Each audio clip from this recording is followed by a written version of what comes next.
Assalamualaikum warahmatullahi wabarakatuh. Innal hamdalillah nahmaduhu wa nasta'inuhu wa nastaghfiruh wa na'udzu billahi min shururi anfusina wa min sayyiati a'malina. Man yahdihillahu fala mudilla lahu wa man yudlil fala hadiya lahu. Asyhadu an la ilaha illallah wahdahu la syarika lahu wa asyhadu anna Muhammadan abduhu wa rasuluh. Amma ba'd.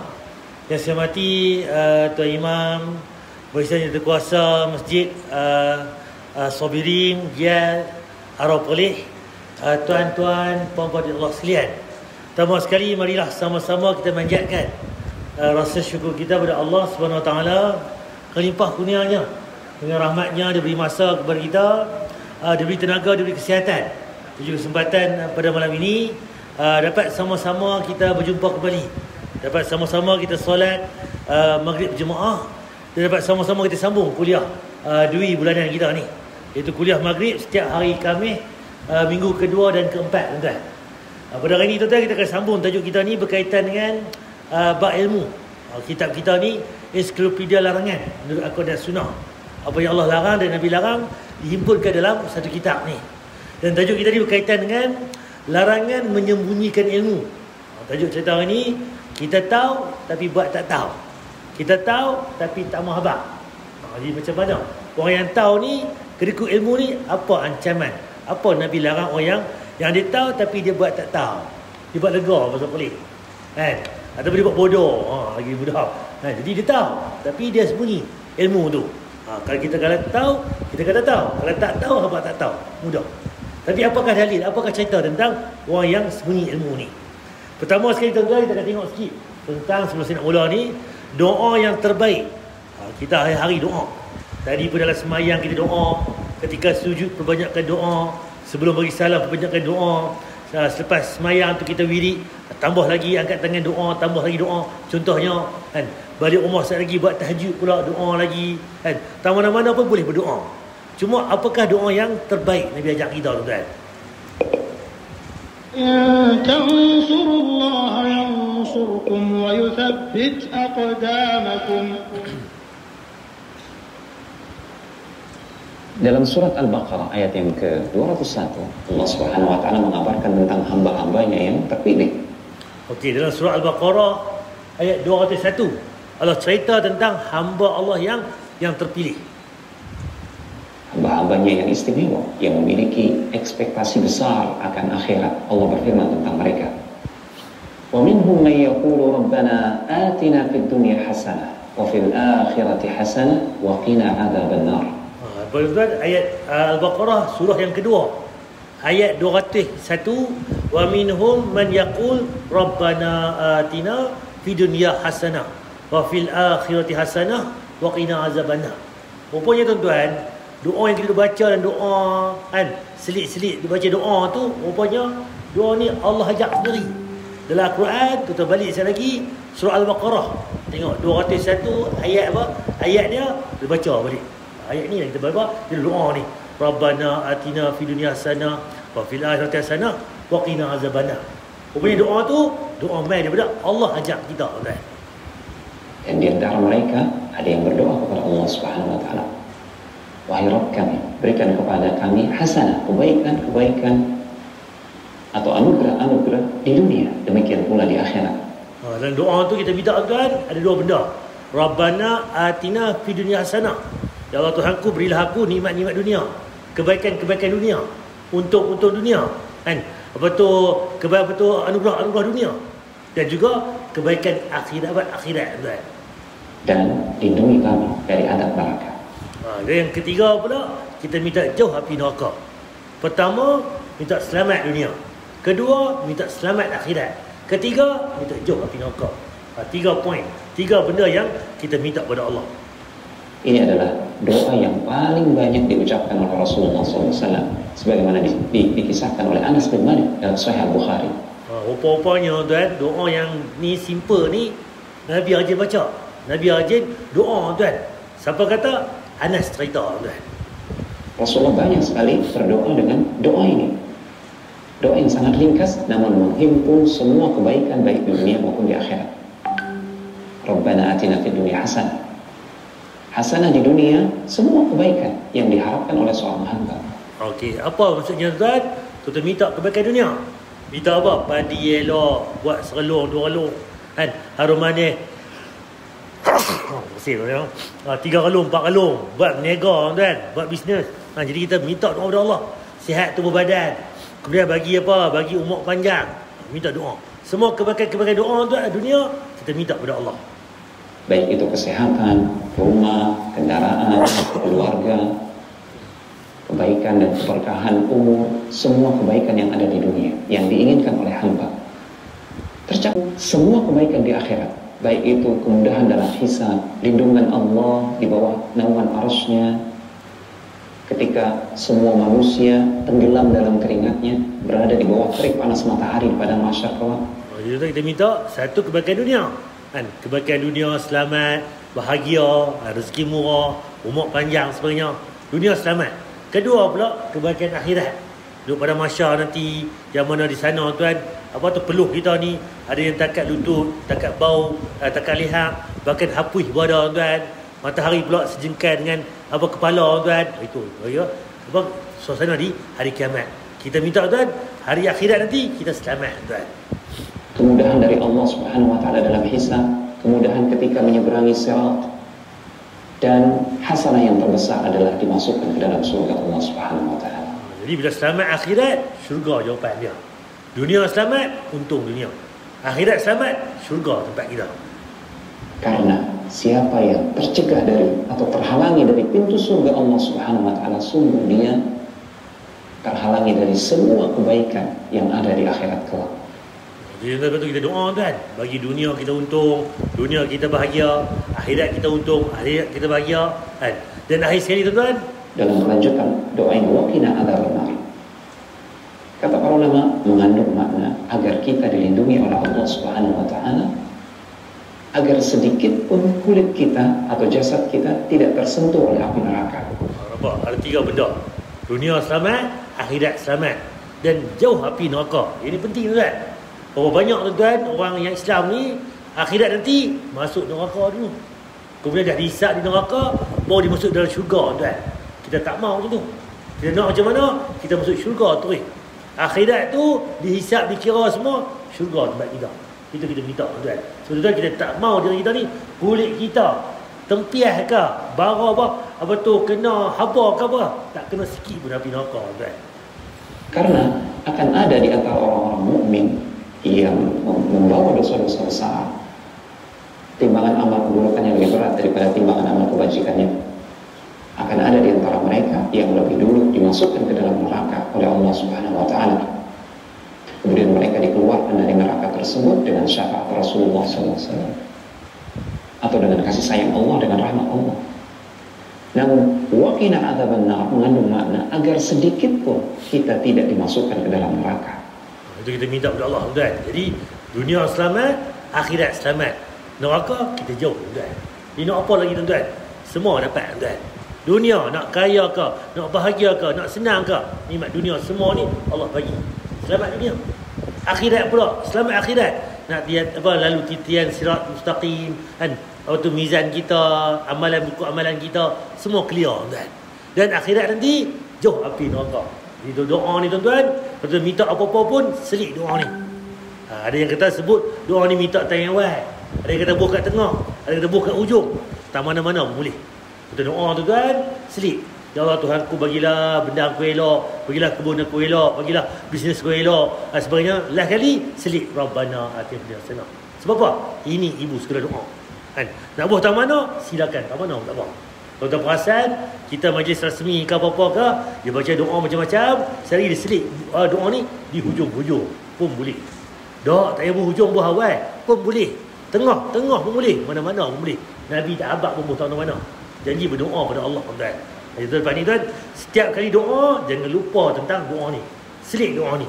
Dalam semayang ke, luar semayang ke, solat tahajud ke, bangkit malam ke, tak mana-mana ke, doa saja. Jangan kita lupa selit doa ni tuan. Artinya kita langsung dimasukkan ke dalam surga Allah Subhanahu wa taala. Sekaligus doa yang mulia ini juga mengajarkan kepada kita bahwasanya meminta kebaikan di dunia bukanlah perkara yang tercela. Boleh bagi seseorang untuk meminta kebaikan di dunia. Jadi kebaikan dunia ni minta kan, apa nikmat Allah, apa kita ingin, apa kita hajat, minta kepada Allah. Allah itu Maha Pemberi. Jangan sampai dia melupakan kebaikan di akhirat kelak, karena itu adalah yang paling utama. Tapi kita setengah ni minta dunia je, bahagia, sihat, clear semua dunia, dapat apa kita minta, tapi lupa minta akhirat. Akhirat tak tahu lagi tuan-tuan. Kalau kita minta akhirat bahagia tuan, alhamdulillah tuan. Sebab apa? Itu tempat kita hidup selama-lamanya. Tapi yang kita nak lah ni, dunia kita selamat, dunia kita gembira, dunia kita bahagia, akhirat lagi-lagi bahagia. Anas bin Malik ketika mendapatkan ilmu tentang doa ini adalah doa yang juga paling banyak beliau ucapkan. Karena kalau beliau mengetahui bahwasanya ini adalah doa yang paling banyak diucapkan oleh Rasulullah SAW, beliau pun mengamalkan hal yang sama. Beliau banyak sekali berdoa dengan doa ini. Jadi Anas bin Malik dengar Nabi doa ni, dia pun ikut Nabi, dia perbanyakkan doa ni tuan-tuan. Bahkan ketika diminta berdoa oleh para sahabat yang lain, Anas bin Malik mengajarkan doa ini. Rabbana atina fid dunya hasanah wa fil akhirati hasanah wa qina adzabannar. Kata Anas bin Malik, manakala kalian diberikan kebaikan, manakala doa kalian ini dengan kalimat yang ringkas ini dikabulkan oleh Allah Subhanahu wa taala, sungguh semua kebaikan akan kalian dapatkan dan semua keburukan akan terhindar dari kalian. Doa ni yang lupa tuan. Doa yang simple ringkas ni Allah kabul, semua nikmat dunia kita dapat, semua nikmat akhirat kita dapat, api neraka kita jauh, syurga tempat kita tuan, insya-Allah tuan. Jadi tuan, jangan lupa doa Rabbana atina fid dunya hasanah ni. Okey, ni tajuk minggu lepas tuan, kita ingat balik. Iaitu 2 minggu lepas berkaitan dengan bab ilmu, larangan sampai seluruh ucapan yang didengar dan melecehkan ulama. Kita ulang kaji sikit tuan. Iaitu tuan, ada satu dalil, kafa bil mar'i kaziban an yuhaddisa bi kulli ma sami'a. Cukuplah seseorang dianggap pendusta, pembohong, penipu apabila dia menyampaikan setiap apa yang dengar. Ustaz, saya bukan bohong pun, saya bukan mereka cerita pun, saya tolong sampai. Dia mesej, saya forward, saya panjangkan mesej tu, saya habaq kat orang. Dia habaq kat saya tadi jumpa kat net, saya habaq dekat depa ni pula kat masjid. Saya dengar tadi kat klinik, hospital Gear tu, klinik Gear. Saya habaq dekat orang kampung saya. Saya bukan bohong pun, saya bagi tahu. Atau tempat lagu tuan, cukup dia anggap seorang pembohong bila semua berita dia dengar, dia bagi tahu. Tak boleh tuan. Sebab apa? Kita tak tahu lagi betul tak betul cerita tu. Kalau dunia silap berita, sesat dunia. Ni tak mana ni nak pi Kok Diang. Abang pi kok berjalan belakang ni, talar belah kiri, rambut tu hujung lagi, dan lagi sampai pada besar. Mana Kok Diang ni? Sesat dunia. Bebal marah, tak sampai tempat. Bila sesat akhirat, kacau tuan. Dah masuk neraka nanti, siapa nak declare, siapa nak bantu kita tuan. Sebab tuan, berita mesti sahih, betul-betul. Kalau dunia, sesat dunia, rugi dunia. Tapi akhirat tuan, neraka tempat dia tuan. Jadi kita nak kena berhati-hati. Dengar tak ada masalah, dengarlah siapa kata pun. Tapi kita kena check balik. Kalau berita tentang PKP ni, tengok balik MKM kata apa, polis kata apa, NIS kata apa tu KKM, Kementerian Kesihatan kata apa. Apa? Itu tentang COVID-19. Kalau bab dunia bab akhirat pula ni, agama macam mana? Bab kesihatan macam mana? Tanya orang yang tahu, yang betul, authority. Ni tuan, kita tengok itu ni. Multi level pahala. Kita duduk atas. Kita habaq berita baik, orang ikut kita. Dia habaq pula berita baik lagi kat orang yang kedua, ketiga, keempat.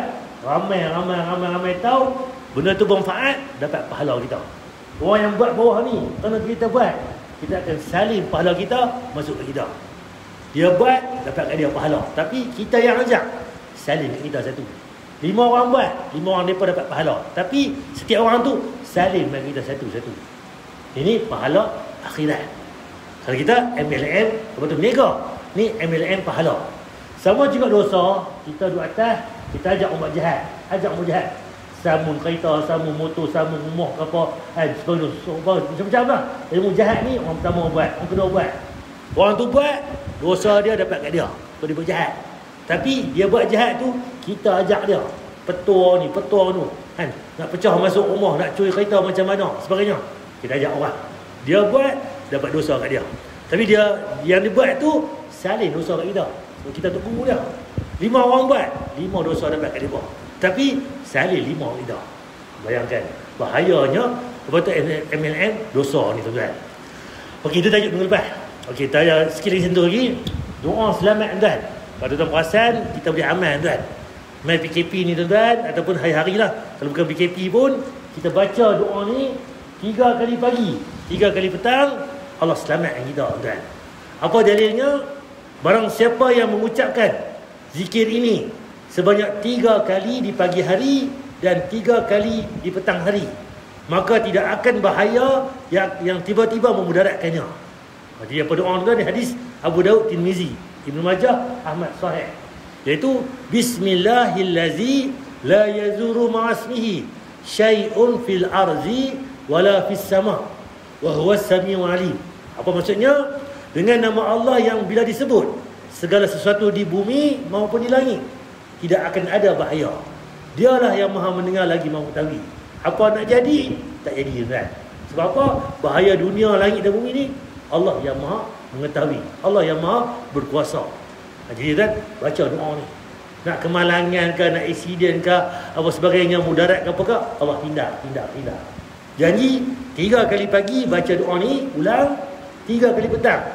Pagi baca 3 kali, pagi sampai ke asar Allah jaga. Baca petang pula, asar sampai ke subuh esok Allah jaga. Berdoa dia berikut ini, nasyid kan ada tak?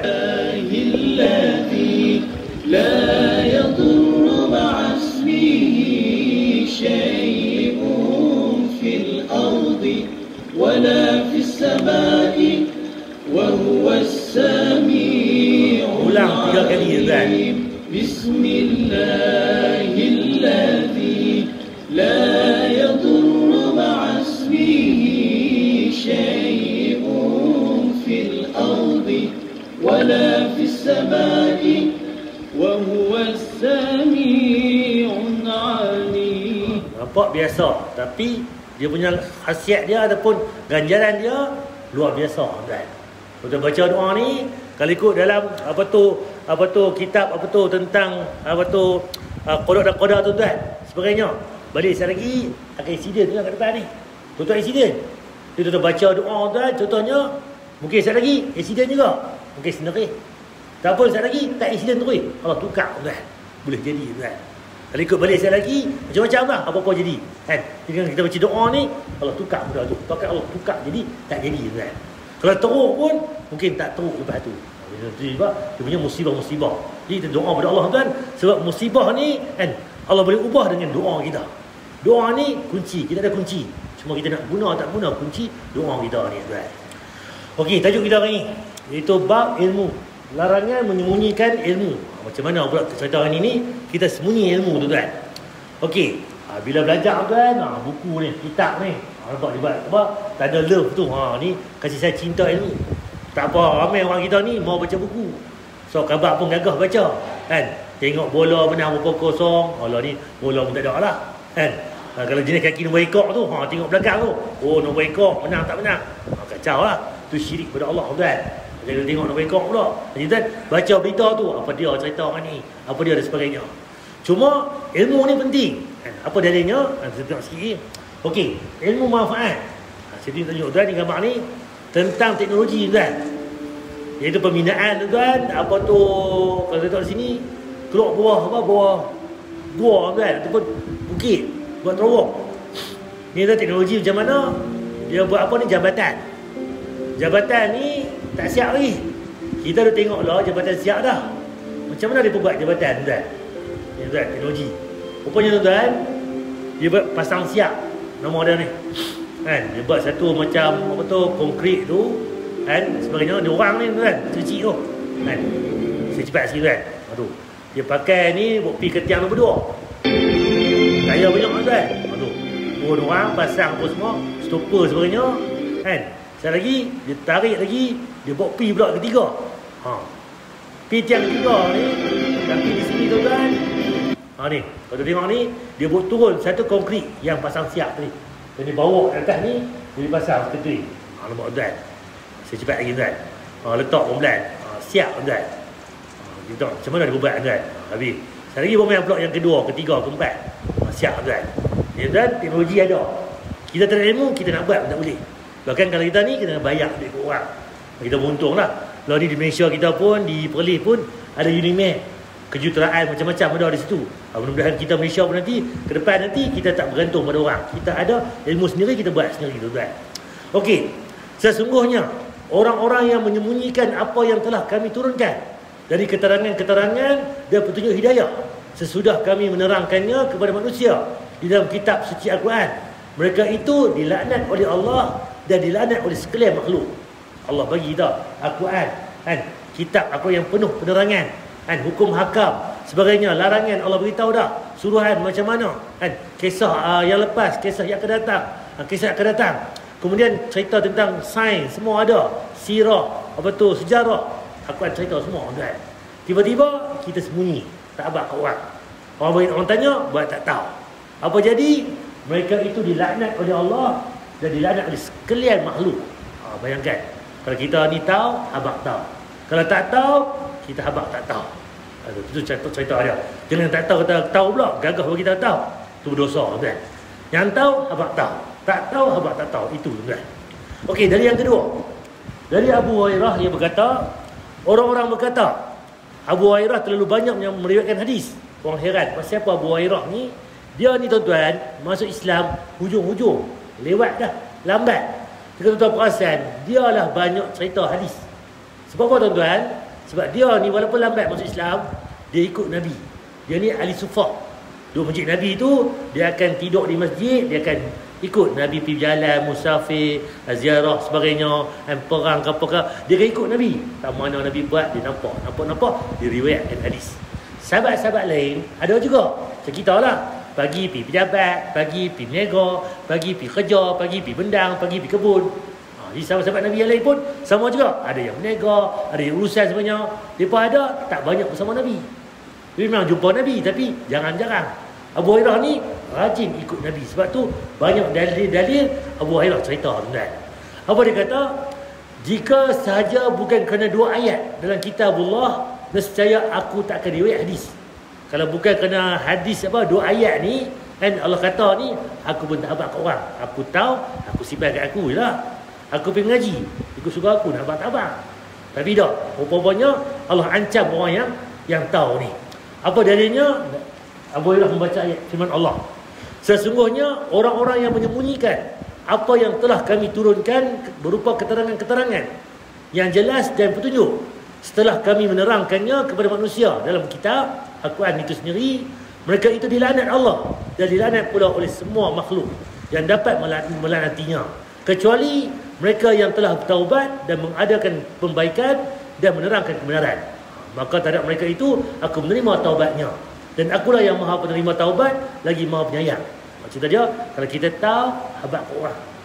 Samalah kita belajar ini pun bukan untuk diri kita saja, untuk keluarga kita, untuk kawan kita, masyarakat kita, beritahu ke orang.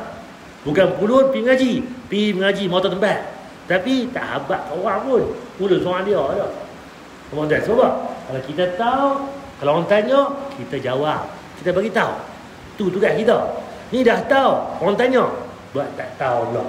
Dah tahu, orang tanya, dia buat tak dengar kan, buat dok tak dok. Jangan tuan-tuan. Buat lagu tu, Allah laknat kita, semua makhluk melaknat kita tuan-tuan. Kalau kita bertaubat lepas tu, kita beritahu balik, Allah terima taubat kita. Hadis Bukhari tuan-tuan. Okey, yang keempat, Al-Hafiz Ibn Hajar rahimahullah saat memberitahu hadis di atas berkata, dan mana dari perkataan jika saja bukan kerana 2 ayat adalah, jikalau bukan kerana Allah mencela orang yang menyembunyi ilmu ni, aku sendiri pun tak mau beritahu. Kalau bukan Allah habaq lagu tu, pergi mengaji, kita ajalah ambil tahu. Nama pun pergi mengaji. Padan siapa yang berusaha, dia berjaya. Dia mengaji, rajin, pandai. Jadi, bolehlah kat dia. Itu kita kata, dah. Agama ni tuan, bila kita belajar, kita tahu, kita habaq kat orang. Itu cara dia tuan. Fathul Bari tuan. Okey. Para sahabat yang paling banyak meriwayatkan hadis. Pertama tuan, hadis Abu Hurairah radhiyallahu anhu, beliau meriwayatkan 5374 hadis. Banyak tak banyak hadis yang diriwayatkan. Aisyah isteri Nabi radhiyallahu anha beliau meriwayatkan 2210 hadis. Anas bin Malik, beliau meriwayatkan 2286 hadis. Abdullah bin Abbas, beliau meriwayatkan 6160 hadis. Ini kan sahabat-sahabat Nabi. Abdullah bin Umar, Jabir, Abdullah, Abu Sa'id, Abdullah bin Mas'ud, Abdullah bin Am. Ini semua sahabat-sahabat Nabi kan. Syekh Muhammad bin Shalih Al-Utsaimin Allah berkata dalam kitab dia Al-Muttaqa min Faraid Al-Fawaid. Ini dan ni bilangan-bilangan yang diriwayatkan hadis. Okey, kita pergi pula. Siapa yang sembunyi ilmu ni? Rupanya tuan, neraka azab dia tuan. Apa dalilnya tuan? Kita tahu tutup mulut. Kalau kita ada zip tuan, jenuh buka tutup tuan, koyak zip. Mulut ni tak berisat. Makanlah, bercakaplah, menyimbanglah mulut tuan. Jadi kalau kita ada kunci mulut ni tuan, macam mana keadaan kita tuan? Okey, barang siapa yang ditanya mengenai sesuatu ilmu dan ia menyembunyikannya. Orang tanya kita ilmu, kita sembunyi, tak abang. Nescaya Allah akan mengikat mulutnya dengan tali kekangan dari api neraka pada hari kiamat. Akhirat nanti Allah ikat mulut kita ni dengan apa? Dengan tali daripada api neraka tuan. Nauzubillah. Kalau kita tahu tuan-tuan, bagi tahu orang. Kalau tak tahu, habaq tak tahu. Jangan kita duduk sembunyi ilmu tuan. Ilmu apa ni? Apa saja ilmu. Ilmu akhirat, ilmu dunia, ilmu apa? Bagi tahu tuan. Tak orang tuan. Lagi bagi tahu, lagi berkat ilmu kita. Lagi banyak bertambah tuan. Ni tak tahu, sembunyi-sembunyi, dan kita berlupa tuan. Bayangkan itu tak ada keberkatan. Okey, ahli kitab menyembunyi ilmu. Rupanya tuan-tuan, ahli kitab ni, orang Yahudi, orang Nasrara ni, mereka ni sembunyi ilmu tuan. Apa buktinya? Ni tuan, ni orang Yahudi. Kepiah mereka tuan, bini kecil. Tak buh depan ni, dia buh kat atas. Tongkuai apa, kat atas kepala ni, dia buh seketul sikit. Ni tuan, dia buh halat mereka ni. Ni orang-orang apa, kalau bahasa kita, orang soleh Yahudi lah. Ni kitab mereka, Taurat mereka tuan-tuan. Okey, ada satu dalil tuan-tuan, hadis riwayat Bukhari dan Muslim, bahawasanya orang Yahudi datang jumpa Nabi. Satu ketika ni, mai orang Yahudi jumpa Nabi, memberitahukan ada seorang laki-laki telah berzina dengan seorang wanita di kalangan mereka. Orang lelaki ni zina dengan perempuan di kalangan orang Yahudi tu. Rasulullah SAW pun bertanya kepada mereka. Dia mai jumpa Nabi, dia beritahu. Apa Nabi tanya? Apa yang kalian dapati tentang hukum rejam dalam kitab Taurat? Dalam kitab Taurat hampa ni, kitab Taurat Yahudi ni, apa cerita tentang hukum rejam? Nabi tanya balik. Apa yang kalau orang Yahudi berzina, apa nak kena buat mereka ni? Mereka pun menjawab, hukum penzina dalam Taurat adalah dengan dihukumkan rejam. Hukum zina dalam Taurat ni dihukumkan rejam. Abdullah bin Salam berkata, kalian berdusta, kerana dalam Taurat terdapat hukum rejam bagi pezina yang telah menikah. Nampak tuan? Rupanya dalam Taurat macam kita juga, orang yang dah kahwin berzina kena rejam. Siapa yang dah kahwin tapi yang belum berkahwin tapi berzina, dia kena sebat tuan. Tuan, tu kitab Quran. Jadi dalam kitab Injil mereka, Taurat mereka pun sama juga. Mereka kemudian mengambil Taurat dan membukanya. Lalu salah seorang dari mereka menutup tangan. Nabi kata, lepas tu dia pun ambil kitab Taurat mereka, dia buka depan Nabi. Dalam duk buka tu, tangan mereka tutup pula tempat ayat yang cerita tentang rejam. Sembunyi. Dia pun sembunyi ayat rejam tu. Sehingga dia hanya membaca ayat sebelum tu, selepas. Dia kecoh tuan. Nampak? Depan Nabi pun dia kecoh tuan. Kemudian bila dengar lagu tu, Abdullah bin Salam ni dahulu dia pernah orang agama Yahudi, dia peluk Islam tuan. Dia tahu tuan, dia kata apa? Dia kata sini, angkat tanganmu, angkat tangan hang ni. Maka dia pun mengangkat tangannya, ternyata memang ada ayat tentang hukum rejam dalam Taurat. Dalam Taurat pun ada hukum rejam ni. Kemudian mereka berkata, wahai Muhammad, memang benar. Waktu dalam Taurat terdapat ayat tentang rejam. Maka Rasulullah SAW pun memerintahkan untuk merejam keduanya. Itu cerita dia. Selesai masalah. Jumpa Nabi, nak tanya lah. Kononnya, nak mengelak lah hukum Allah ni. Tapi, buka balik kita Taurat apa? Bila buka balik, dia berbunyi ayat rejam. Seolah-olah tak mau rejam, nak kena sebat saja. Tapi dalam ayat mereka pun, siapa yang berkahwin pun, kena rejam. Itu cerita dia. Jadi, depan Nabi pun, orang Yahudi ni bohong lagi. Kalau orang tanya balik, zaman kita ada ahli kitab, Mungkin ada, Ustaz. Sebab apa? Ahli kitab ni orang agama Yahudi dan Nasara. Cuma Ustaz, ahli kitab zaman kita bohong. Zaman Nabi okey lagi. Tak, sama je. Zaman Nabi pun dia bohong, sama je. Depan Nabi pun dia tutup tangan ni, kecoh. Depan kita ni, zaman kita lagi kecoh lah tuan-tuan. Nampak tak? Jadi orang Yahudi, orang Nasara memang mereka ni pembohong, tuan. Okey, kumpul harta tetapi tidak menginfakkannya. Kita ada harta tak bagi infak, tak keluar zakat, tak keluar betul sedekah sebenarnya. Apa dalilnya? Infak ni. Jika ingin kaya, bersedekahlah. Rupanya tuan-tuan, kalau nak kaya bukan simpan duit. Betul simpan duit sikit kan, tapi tak kena banyak keluar zakat, keluar sedekah. Lagi keluar, lagi kaya kita. Tak percaya tuan buat tuan. Kalau ada RM10, simpan kat bank RM5. Oh, bayar RM5. RM5 tu simpan. Kan? Memanglah banyak. Kita tuan bayar balik. Ada RM10, makan RM5. RM5 tu RM3 simpan. RM2 tu dah sedekah. RM2.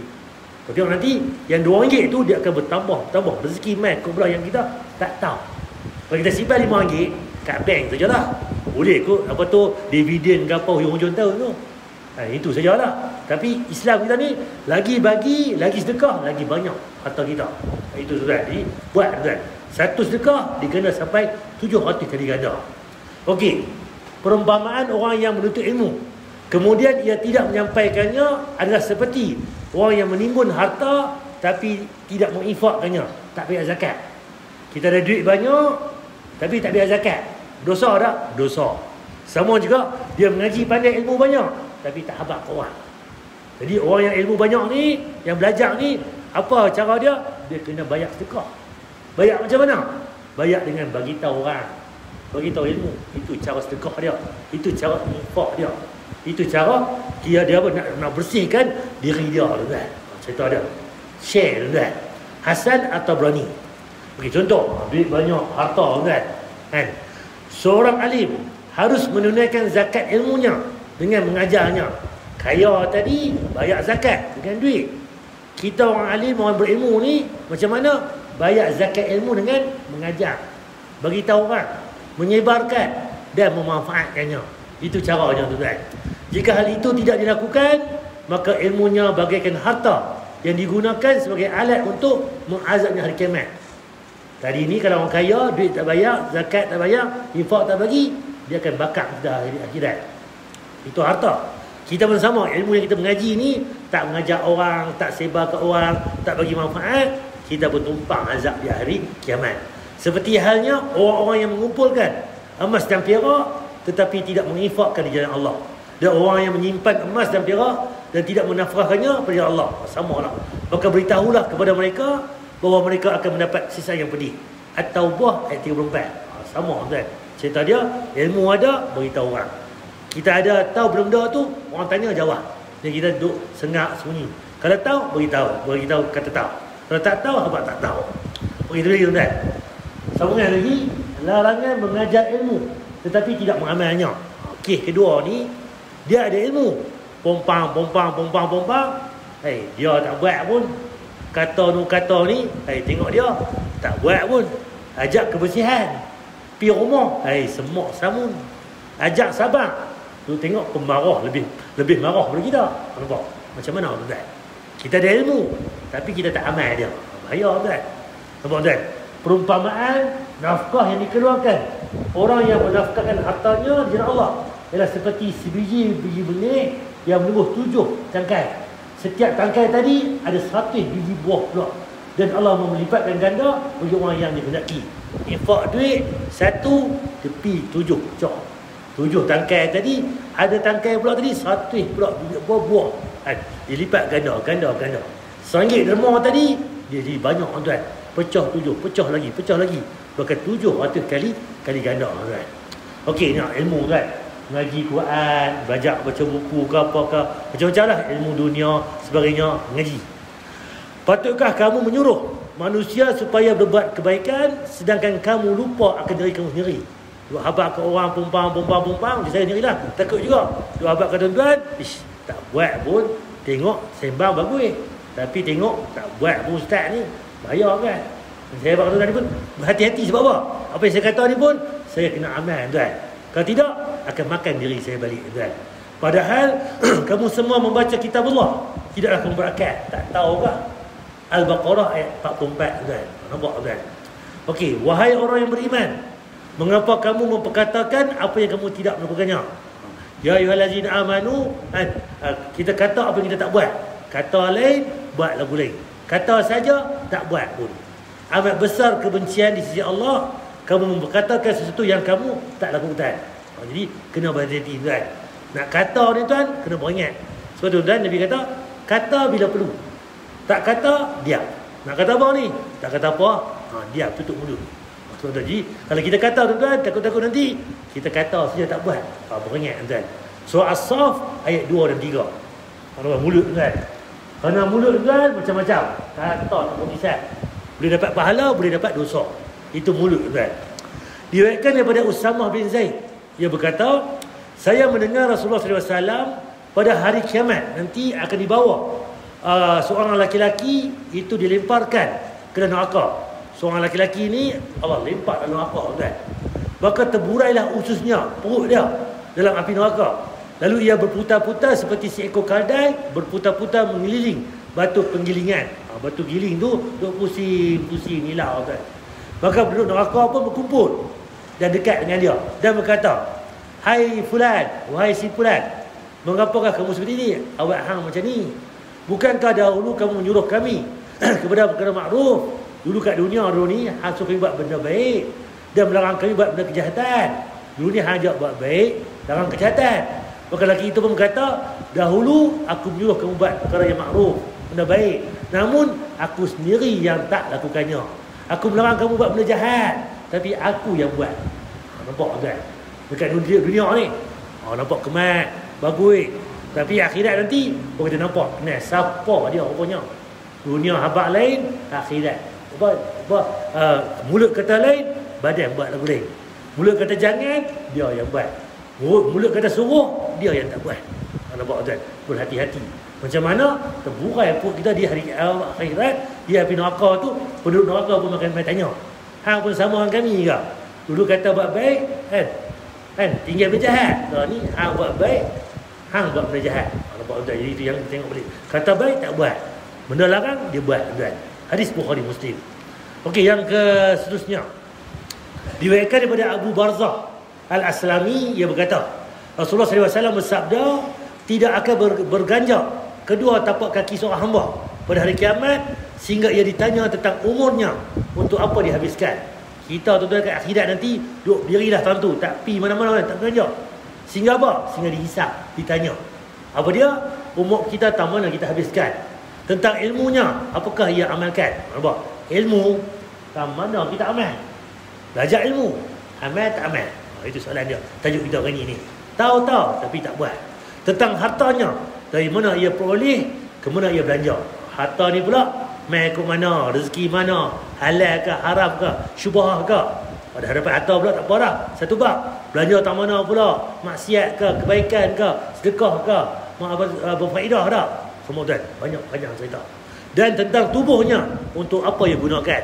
Sihat kita hari ni, orang bagi kan, tulang 4 kerat sebenarnya. Pergi mana tuan? Main masjid dah, ibadah dah kan, buat amal soleh dah kan. Ke mana kita pergi? Maksiat ke apa ke? Banyak cerita tuan. Hadis Hasan Tirmizi. Itu yang berlaku pada hari kiamat itu kan. Mana tuan ni? Gambar ni. Bawah tuan, ada yang bayi meninggal, ponak-ponak meninggal. Yang mana bayi duduk besar sikit, sekolah rendah tadi ke, meninggal. Kemalangan ke, lemah ke, insiden ke. Yang mana pergi sekolah ni, menengah banyak, meninggal. Masuk universiti baru meninggal. Dah kerja baru meninggal. Dah tua baru meninggal. Kita tak tahu tak mana tuan. Kita mungkin yang bawah tu dah lah. Semua dah besar dah. Mungkin atas, mungkin yang hujung sebanyak. Ini tempat kita tuan. Tak mana kita tu, akhirat kita tu tuan. Kita akan rehat di mana? Di alam barzakh ni. Berapa lama? Selagi tak kiamat, lagi tu duduk alam barzakh. Contoh mati malam ni, duduk bila alam barzakh. Duduklah esok lusa sampai hari kiamat. Bila kiamat, kita tak tahu tuan. Nabi Muhammad hari tu 1400 tahun lepas. Jadi Nabi Adam, Idris sebagainya, mereka berapa ratus ribu tuan mereka, umat mereka ni duduk dalam barzakh tu sampai hari ni tuan. Macam kita lah, mati hari ni, mungkin 100 tahun lagi nak kiamat, mungkin esok lusa, mungkin 1000 tahun lagi, kita tak tahu tuan. Kena bersedia. Tu bawa alam barzakh tuan. Habis alam barzakh nanti, berlaku kiamat, hancur bumi ni, hancur cakrawala sebenarnya ni, dibangkitkan semua pula. Orang yang mati tu bangkit, yang tentu hidup tu akan mati, bangkit tentu tuan. Kemudian apa? Dihisap tadi, yang berdiri tadi pada mahsyar, tak akan diganjak tadi, selangkah lagi. Apa dia? Tak ditanya tadi umur main mana, ilmu amal ke tak, dan harta macam mana sebagainya. Semua tu akan dihisap. Panjang tuan. Lah mungkin gear 3, gear 4. Kita ada gear 10, 12 gear lagi tuan. Nak ke syurga tuan. Panjang lagi. Duduk pada mahsyar panjang tuan. Duduk dia apa? Buku amalan terima pula. Dia hitung mizan pula, timbangan pahala dosa. Kemudian lalu siratan mustaqim pula. Macam mana pula? Lama tuan. Jadi tuan, lepas tu kita bersedia lah ni, bersiap siaga lah, selamat kita akhirat. Kalau kita balik, akhirat kita sulit tuan, kacau tuan. Wallahualam. Saya boleh dekat ni tuan. Tajuk kita hari ni berkaitan dengan sembunyi ilmu. InsyaAllah tuan, dalam minggu depan kita akan sambung lagi tuan-tuan berkaitan dengan tajuk yang seterusnya, iaitu larangan membenarkan ahli kitab dan larangan mendustakannya. Cerita minggu depan ni special sikit. Ahli kitab ni nak kata ya pun tak, nak kata tak pun tak. Macam mana tuan? Lagu nak kata apa? Kita bincang nanti minggu depan. Ahli kitab ni betul tak betul? Kebohong ke mereka ni? Contohnya cerita Israiliyat. Dan Israiliyat ni cerita Bani Israel, orang Yahudi. Kebanyakannya Nasrani dengan Yahudi. Yahudi yang banyak. Cerita mereka ni betul tak betul? Kita bincang nanti. Ada yang kata betul, ada yang kata tak. Ada yang kata atas pagar. Macam mana tuan? Itu cerita Israiliyat. Boleh tak boleh dengar cerita Israiliyat ni? Contohnya tuan-tuan, bubur Ashura tu. Boleh tak boleh kita buat kucai makan? Contoh. Jadi banyak lagi lah benda-benda lain lagi. Tentang Israiliyat ni. Kan? Apa tu kayu kokor tu? Apa tu zikir takwa, zikir-zikir yang ada tu. Oh ni kayu kokor ni batu Nabi Nuh. Batu Nabi Nuh yang buat ni. Betul tak betul? Kapal Nabi Nuh tu betul tak kayu kokor? Kita bincang nanti tajuk depan ni. Apa cerita Israiliyat? Allah alam lah, banyak benda tuan. Ada tuan nak cerita, nak tanya tentang tajuk ini. Cerita dia kalau tuan tahu, bagi tahu. Kalau tak tahu, abang tak tahu. Mudah tuan. Itu. Cuma kita lah ni belajar cari ilmu, belajar. Kalau tak tahu, wallahu alam. Jangan gagah abang pula. Saya rasa macam ni. Bab dunia boleh, bab akhirat jangan gagah. Mesti ada qala Allah, qala Rasul. Allah alam. Ada tuan tanya tuan? Lain insya-Allah noh tentang tajuk ujar ni. Cerita dia jangan kita sembunyi ilmu. Kalau tahu abang tahu, tak tahu abang tak tahu. Wallahu alam. Subhanakallahumma bihamdika asyhadu an la ilaha illa anta astaghfiruka wa atubu ilaik. Assalamualaikum warahmatullahi wabarakatuh.